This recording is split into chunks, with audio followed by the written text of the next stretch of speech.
Randy and I have been married 36 years in August. We actually met in college. We actually started talking to each other between our junior and senior year, but we actually were in a class in our sophomore year. He sat right behind me. It was an 8 o'clock statistics class, and I remember him vividly because he'd come in right at 8. The teacher would start talking and he'd go to sleep for the whole class. And yet he made straight A's.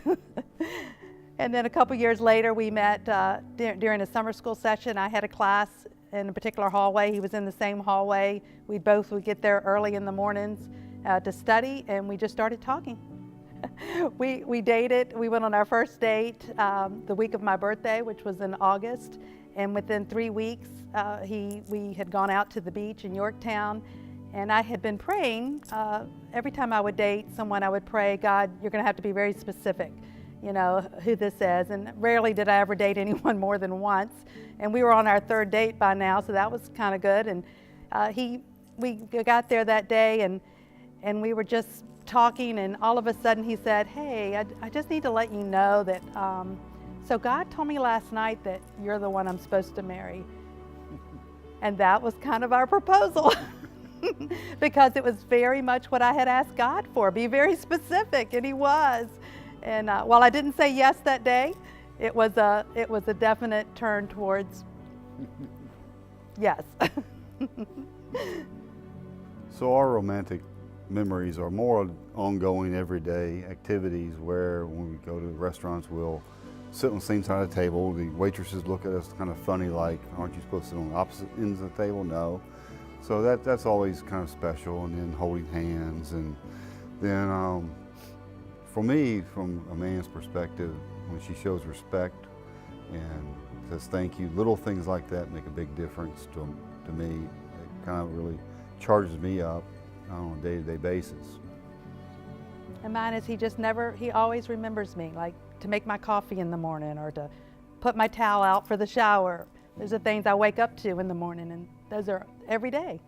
So one of our most challenging times when we moved to Texas for a job opportunity, it didn't really work out, but that time was really challenging because we had really grown close to our church family in Richmond, and of course both our parents were there in Richmond, so we kind of grown used to that, and we made the observation that we would retire where we lived, and then, you know, God's sense of humor is, well, we're up to Texas now.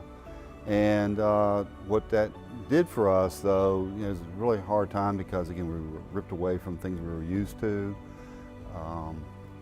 But in that process, in that time, what happened was we actually found that we grew close to each other, and we grew closer to God because we had to depend on each other and God more and more each day just to make it through that challenging time.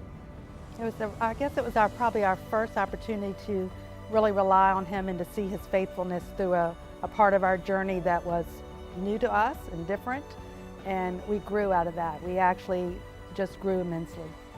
And then shortly after that we moved here to DC, and to be honest, we would never have come to DC by way of Richmond if we hadn't gone through Texas first. And in God's providence, it was an ability for me to actually earn my PhD, which I had always dreamed of, but kind of put on the side because of just the time requirements. And also, her uncle was living here by himself with nobody to take care of. And when he fell into in bad health, we were able to actually minister and take care of him in his last years. And we would never have been able to do that had we stayed in Richmond. So one piece of marriage advice that I can offer is to invest in your family. It's so easy to invest in your careers, even in church and church life and in others. The one you most often forget about is your own family, and that's harder to do because you're living with them day to day.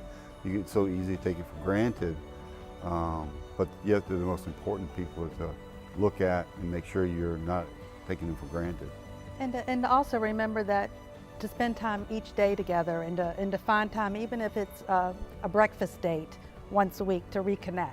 We do that now, and that's probably one of the most meaningful things that we've kept up all these years.